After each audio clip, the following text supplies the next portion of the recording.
Yo, c'est Noémie et aujourd'hui je vous retrouve pour une vidéo challenge qui s'intitule « Ces 12 livres s'autodétruiront dans un an ».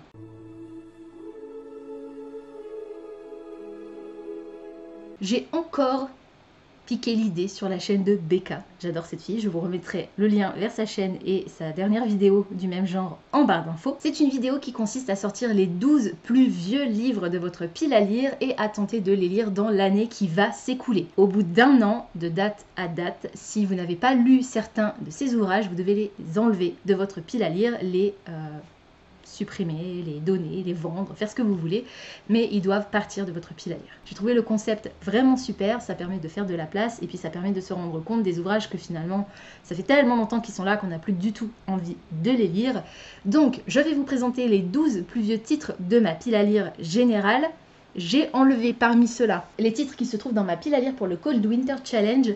J'ai considéré qu'étant donné que ces titres-là allaient être lus dans les 3 prochains mois, c'était des lectures qui étaient déjà programmées, ça aurait été triché si je les avais inclus, sachant que dans tout cela, il y avait Je peux très bien me passer de toi, Pamphlet contre un vampire, L'Alchimiste, que vous voyez pas là, et il y avait aussi le tome 2 d'Alice au Pays des Merveilles, illustré par Benjamin Lacombe. Donc ça en fait déjà 1, 2, 3, 4 qui était déjà parmi mes plus vieux livres de ma pile à lire générale, donc c'est plutôt cool. Du coup, j'ai sorti les 4 autres plus vieux livres de ma pile à lire qui se trouvent donc devant moi et je vais vous les présenter du plus récent au plus ancien. On est parti sans plus tarder avec Sorcière associée, le premier tome de la série d'Alex Evans, et je peux vous dire depuis quand il est dans ma pile à lire parce qu'il est dédicacé Imaginal 2018. Tous les titres que je vais vous présenter après sont plus vieux que celui-ci. C'est un récit de fantasy par une autrice française. On est dans une ville où les sorcières, les créatures fantastiques existent et je crois qu'on va avoir 2 sorcières qui vont devoir mener l'enquête parce qu'un vampire va solliciter leur aide. Voilà, je n'en sais pas plus, mais cette couverture est juste incroyable. Je vais pas vous le dire à chaque fois, donc je vais vous le dire une fois, une bonne fois pour toutes. J'ai très envie de lire ce livre et ça fait des siècles que j'aurais dû m'y mettre. Je n'ai pas d'excuses. Si jamais je ne réussis pas à lire Sorcière associée en 2021, il devra quitter ma pile à lire. Ce serait dommage quand même. Là où tu iras, j'irai de Marie Vareille. On est sur une romance contemporaine avec, il me semble, une jeune femme qui va partir en catastrophe pour devenir la nounou d'un frère et d'une sœur, je crois, suite au décès de la maman, quelque chose comme ça. Je n'en sais pas plus. C'est Marie Vareille, ça devrait me plaire. Le cœur et le sabre, le premier tome de La magie de Paris d'Olivier Gay, et celui-ci date de Livre Paris 2018, 19 mars, je suppose, ça doit être un 3. C'est pas très bien écrit, 2018.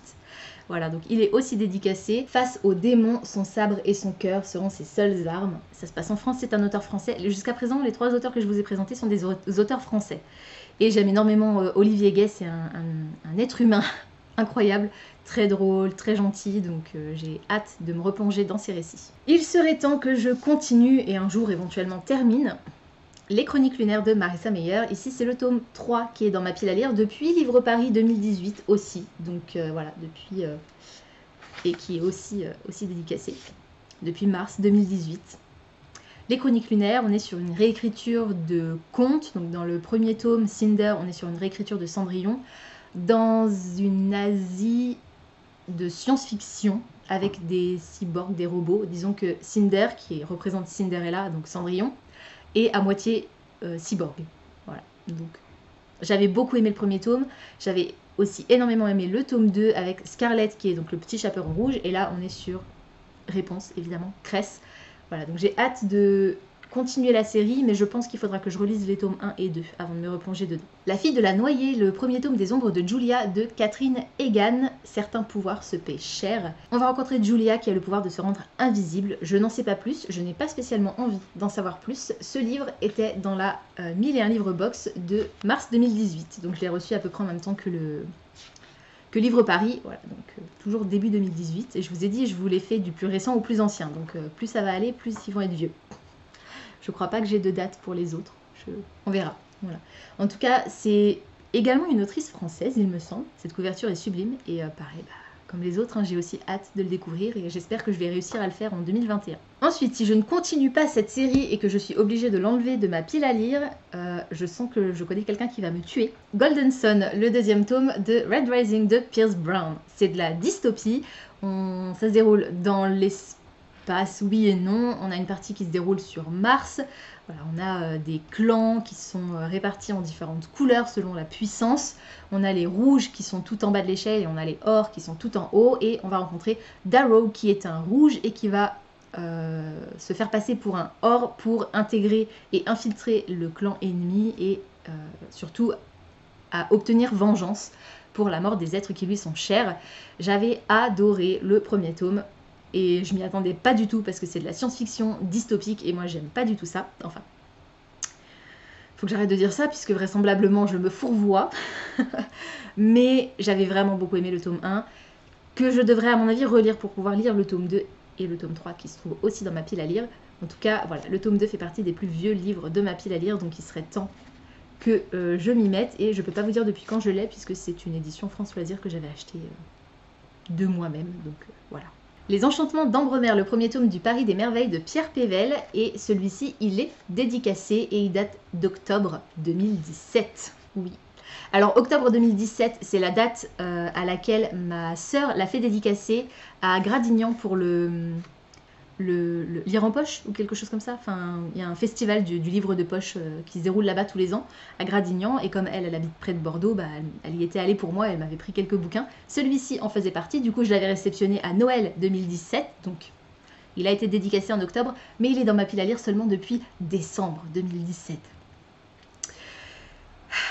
Pierre Pével, c'est un auteur français que j'ai très envie de découvrir. J'ai également l'intégrale de sa série Les Lames du Cardinal dans ma pile à lire. Mais c'est bien celui-ci qui est le plus vieux et que je possède de cet auteur. Et voilà, j'ai trop hâte. On a un chat avec des ailes. Non mais s'il vous plaît. Ça a l'air trop bien et j'ai trop envie de le découvrir. Encore une dédicace de la part de ma sœur, je crois bien. Et cette fois, alors je sais plus si c'est celui-ci ou le tome 2. Non, je crois que c'était celui-ci.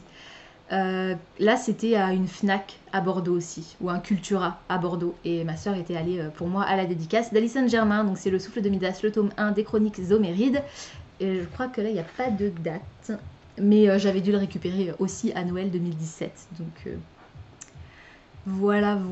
Donc Alison Germain, si vous ne la connaissez pas, c'est Lily Bookin, elle a une chaîne YouTube que je vous mettrai dans la barre d'infos, et on est sur un récit inspiré par le mythe grec de Midas, et j'ai très hâte, comme pour tous les autres, de lire cette histoire. 25 novembre 2017, Festival du livre de Colmar. Lune rouge de Julia M. Tin, c'est de l'urban fantasy, il me semble. Je sais plus trop, mais en tout cas ça a l'air assez sombre.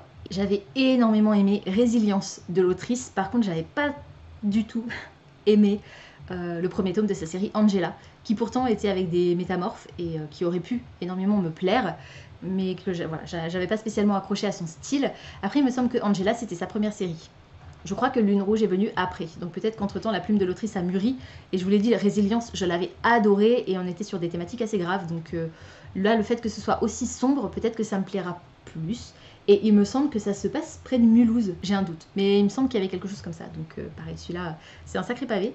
Mais il serait aussi temps que je le découvre. Toujours au Salon du Livre de Colmar, toujours au mois de novembre. Sans orgueil ni préjugés, le premier tome des Sœurs Charbray de Cassandra O'Donnell, qui est une de mes autrices chouchou, une autrice française que j'adore, qui a un humour décapant, et celui-ci s'appelle Sans orgueil ni préjugés. Non mais sérieusement, pourquoi je l'ai pas encore lu celui-là? J'aurais vraiment la haine contre moi-même si je réussis pas à le caser en 2021. Et je crois bien que celui-ci, c'est aussi le Festival du Livre de Colmar 2017, donc en novembre. Dead Time, le premier tome d'Elvira Time de Mathieu Guibé. Il me semble qu'on est sur une chasseuse de vampires, mais pas genre Buffy. Enfin, c'est assez hard apparemment comme récit, mais j'ai très hâte de découvrir cette histoire. Je n'ai aucune excuse, tout comme je n'ai absolument aucune excuse, et là c'est la honte internationale, mais j'ai une très bonne raison pour ne pas avoir lu le dernier roman que je vais vous présenter. C'est 110 ans de Jane Austen, et vous savez que Jane Austen, c'est mon autrice préférée. Comment il est possible que je n'ai pas encore lu un de ses romans? C'est très simple, c'est le seul de ses romans que je n'ai pas encore lu. Autrement dit, une fois que j'aurai lu celui-ci, ce sera fini, il n'y en aura plus. Donc, je le retarde au maximum du maximum, mais du coup, il se retrouve dans les plus vieux livres de ma pile à lire. Donc là, pas le choix, en 2021, je vais lire 110 ans de Jane Austen. Voilà, c'est tout pour aujourd'hui, j'espère que cette vidéo vous aura plu. Comme d'habitude, n'hésitez pas à me dire dans les commentaires si certains des titres que je vous ai présentés aujourd'hui vous intéressent, si vous les avez déjà lus et surtout ce que vous en avez pensé. N'hésitez pas également à me dire quel est le titre parmi ces 12 que je devrais lire en priorité selon vous. Et puis on se retrouve dans un an, jour pour vérifier si j'ai bien lu ces 12 titres, et ceux que je n'aurais pas lus malheureusement se verront envoyés ailleurs. Voilà, tout simplement. Ce sera triste, mais ce sera comme ça. Et si ce type de vidéo vous plaît, ben, j'essaierai d'en refaire tous les ans. En tout cas, c'est un système qui m'intriguait vachement, et je suis curieuse de voir ce que ça va donner dans un an quand je regarderai cette vidéo en live avec vous pour voir si j'ai réussi à tenir les promesses que je me suis faites à moi-même. Pensez à vous abonner à la chaîne, à liker et à partager cette vidéo, ça me fera toujours plaisir. Pensez également à activer la petite cloche des notifications qui vous permettra de savoir quand je poste du nouveau contenu. En attendant de vous retrouver, je vous souhaite d'excellentes lectures et je vous dis à très bientôt dans une prochaine vidéo. Ciao!